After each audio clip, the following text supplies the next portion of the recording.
Olá a todos, sejam bem-vindos para mais um vídeo aqui no nosso canal da Wisdom Guild. Eu me chamo Pedro e hoje nós vamos tratar de um tema bastante interessante. Tem a ver com a espiritualidade nova e a espiritualidade antiga. Como assim? Não deu para entender? Bom, fica no vídeo até o final. Hoje a gente vai falar exatamente desses dois espíritos. São espíritos diferentes. O espírito da tradição e o novo espírito que vem substituir o espírito da tradição. Claro que aqui estamos falando de cristianismo. Então, o livro que eu estou usando de base é esse aqui, A Alma de Todo Apostolado, de Don Chotá. Eu já até separei a citação aqui. Ele diz o seguinte, veja só que interessante. Relegar para o segundo plano o que é essencial, eis no que inconscientemente trabalham os partidários dessa espiritualidade moderna chamada, e ele vai chamar de americanismo. Então, temos aqui dois espíritos distintos. O espírito cristão francês, que nasceu da Idade Média, nasceu daquele espírito do rei Clovis, de Carlos Magno, e temos o espírito norte-americano pós-Segunda Guerra. Então, o American Way of Life. Esses dois estados de espíritos, esses dois espíritos, eles se chocam justamente com o mundo de hoje dentro de cada um de nós. Poderíamos usar até aquela parábola do lobo e da ovelha. Dentro de cada um habita o lobo e a ovelha. Então podemos dizer que hoje em dia, dentro dos católicos, dos cristãos, habitam dois estados de espírito. O espírito fruto não da Revolução Francesa, não do protestantismo, mas fruto da Santa Igreja Católica. Esse espírito é o espírito francês católico, que é o que hoje já quase não vemos, a tradição. Então, é a tradição da igreja moldada segundo uma graça que a Idade Média teve com Cluny e representado aí depois na Ordem de Cister. Então, temos grandes figuras, por exemplo, Santo Odom, Santo Odilon, temos São Bernardo, que foi o grande proclamador da cruzada, São Bernardo de Claraval, que inclusive ele tem aquela oração muito bonita chamada Lembrai-vos, ou Memorare em latim. Então, esse é o espírito francês católico, esse é o espírito verdadeiro da igreja, o espírito católico, mas sublimado com essa graça que Cluny e a Ordem de Cister também trouxeram para dentro da igreja. Então, quem se diz cristão, católico, mas não participa dessa graça francesa, falta alguma coisa no seu espírito católico. Assim como, se a pessoa é católica, mas não tem algo de beneditino, algo de carmelita, algo de dominicano, lhe falta alguma coisa. Então, esse espírito sublime francês, ele apoderou-se da Idade Média, a Idade Média tomou como modelo esse espírito. E dali frutificaram-se muitas maravilhas. Entre elas, por exemplo, em forma de arquitetura, a Catedral de Notre Dame.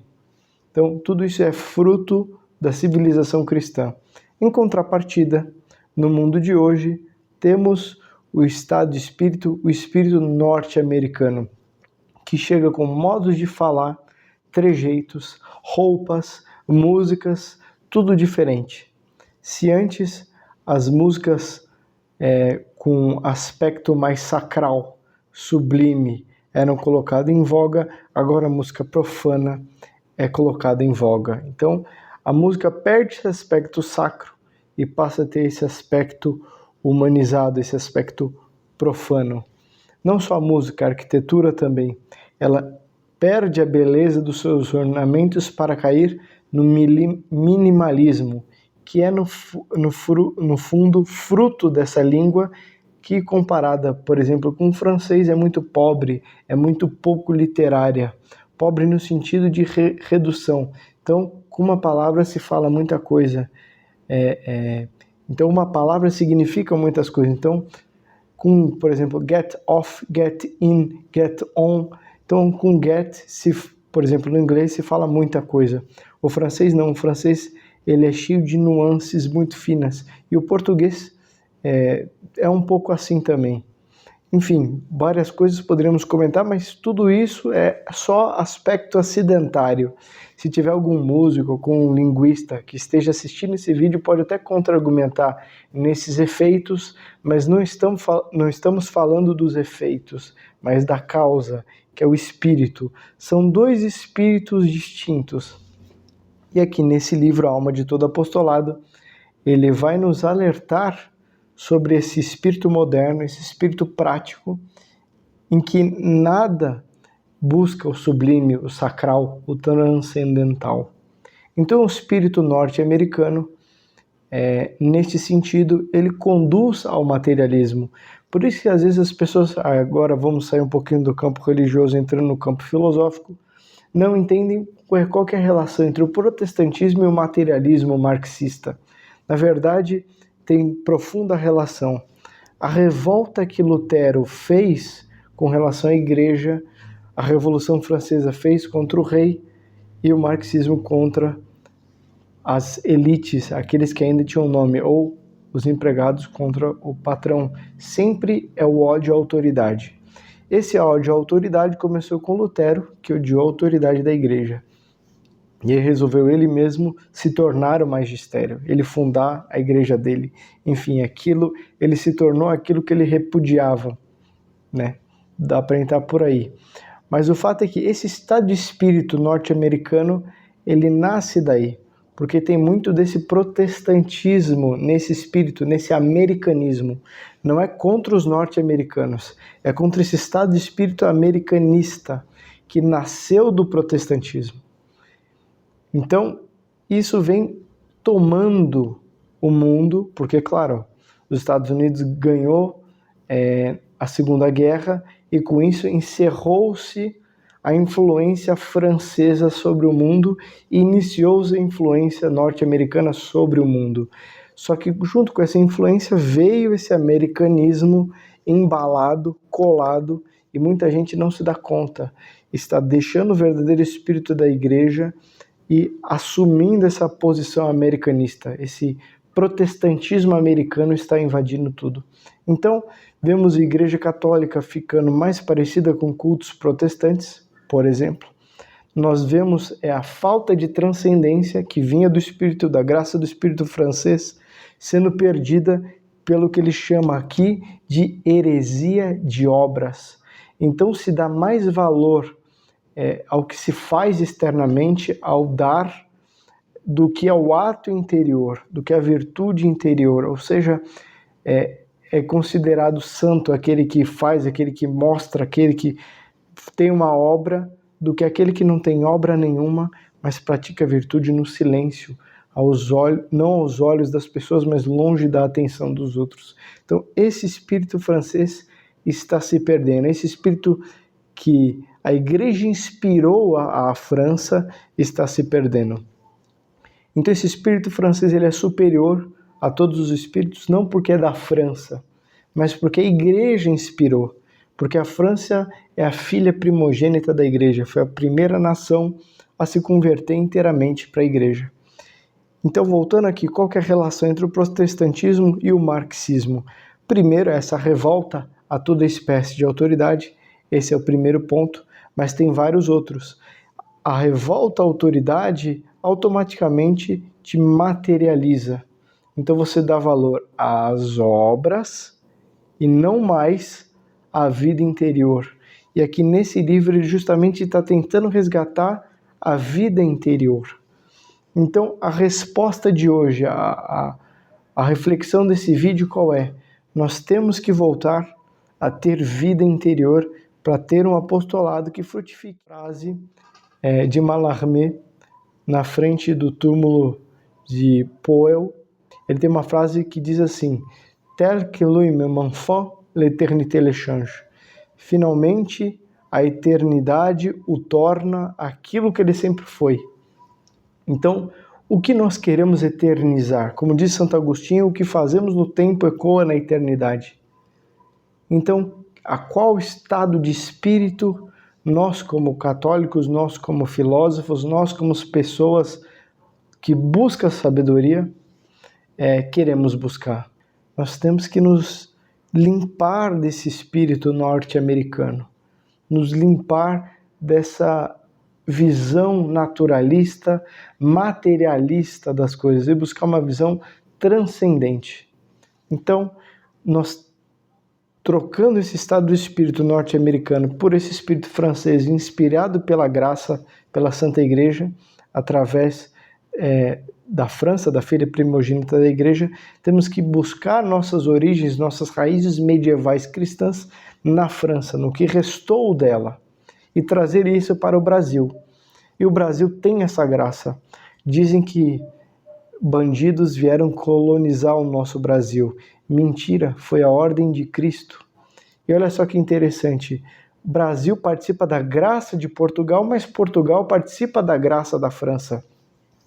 Não vou lembrar agora com exatidão, mas teve um rei de Portugal, me foge o nome dele agora, que ele era parente de São Bernardo de Claraval. E esse parentesco mostra como Portugal se aproximou desse espírito francês, a tal ponto que quando Felipe o Belo resolveu fechar os templários na França, o rei de Portugal deu costa quente para eles. Falou, não, templários, venham para cá, só troque o nome para não encrencar com vocês aqui, coloca a ordem de Cristo, mas continua todo mundo igual, todo mundo continua templário e tal, mas muda o nome para a ordem de Cristo, já que a França traiu sua vocação, Portugal assume vocês. Então esse espírito cruzado francês passou para Portugal. Portugal correspondeu a essa graça. Não só correspondeu, mas tinha vínculos sanguíneos com santos franceses. Então, como eu disse, eu não lembro o nome agora desse rei de Portugal, que tinha parentesco com São Bernardo de Claraval. Então, além do sangue, existe uma graça que saiu da França, porque ela traiu essa vocação já lá atrás com Felipe o Belo, e passou para Portugal. Portugal, tendo recebido esse título, não é a filha primogênita da Igreja, mas poderíamos bem dizer que a segunda filha da Igreja pegou essa graça. Então, já que a França jogou no lixo a sua primogenitura, Portugal tomou para si. Não só com Felipe o Belo eles jogaram fora a primogenitura deles, mas com Luís XIV. O Sagrado Coração de Jesus fez um apelo, pediu para ele, estampe na bandeira da França o meu Sagrado Coração. E Luís XIV não fez. Mais para frente eclodiu a Revolução Francesa e tardiamente, já na cadeia, Luís XVI consagra a França ao coração puríssimo de Nosso Senhor. Tarde, não ouviram o apelo. Pelo contrário, Portugal ouviu sim o apelo e pegou todo esse tesouro templário, todo esse espírito da cavalaria e colocou em si. Mas Portugal fez uma coisa maior. Não restringiu-se a si esse espírito. Pelo contrário, deu ao Brasil esse espírito. Porque nós brasileiros recebemos isso de Portugal. A nau que chegou aqui era templária. Nós somos descendentes diretos dos templários. Então, Portugal também, infelizmente, não cumpriu totalmente como deveria com a sua vocação, mas ainda, até hoje, eles permanecem fiéis. Por isso que Nossa Senhora apareceu em Fátima. E ela, como que avisou o mundo através de Portugal. Então, Portugal ainda permanece de pé.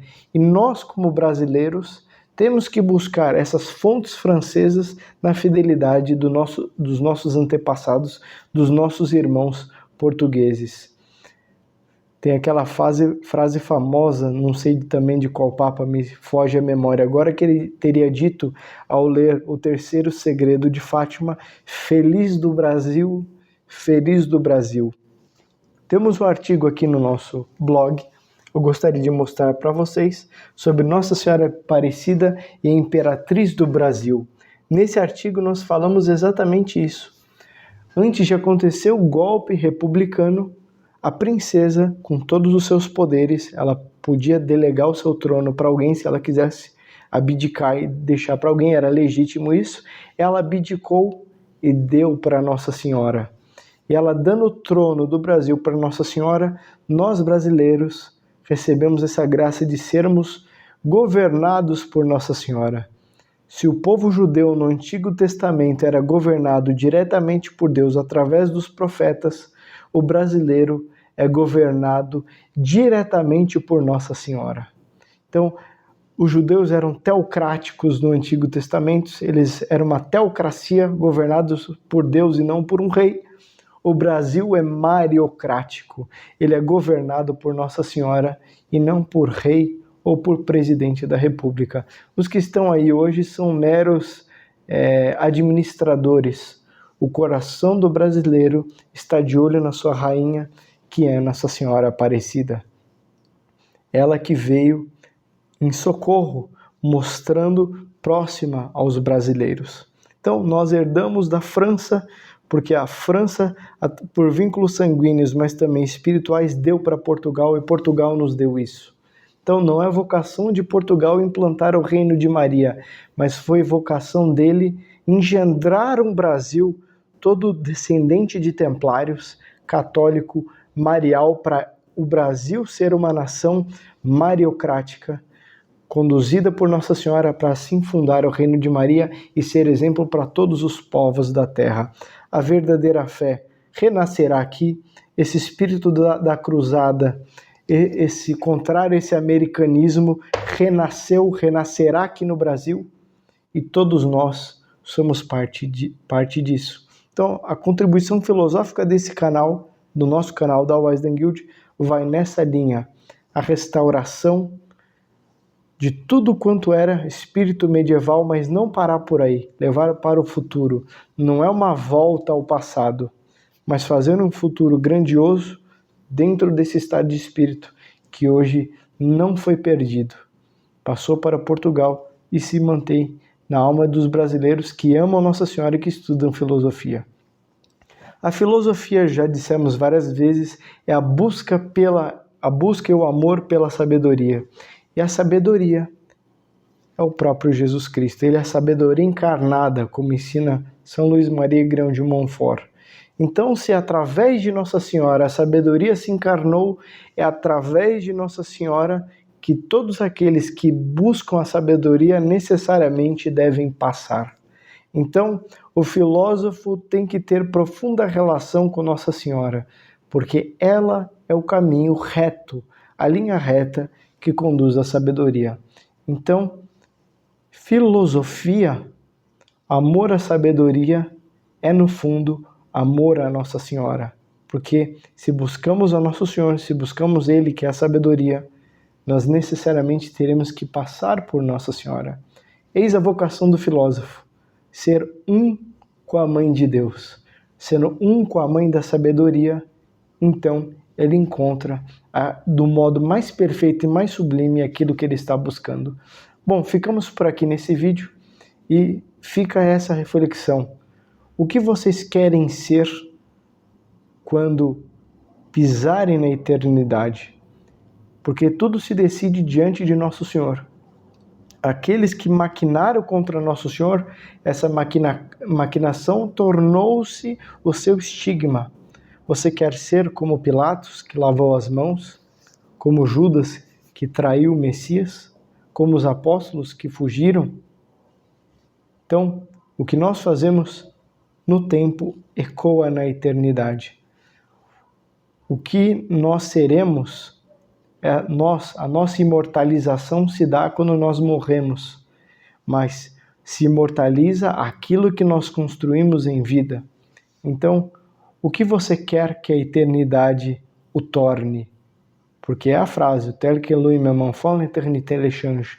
Finalmente, a morte, a eternidade o torna aquilo que ele sempre foi.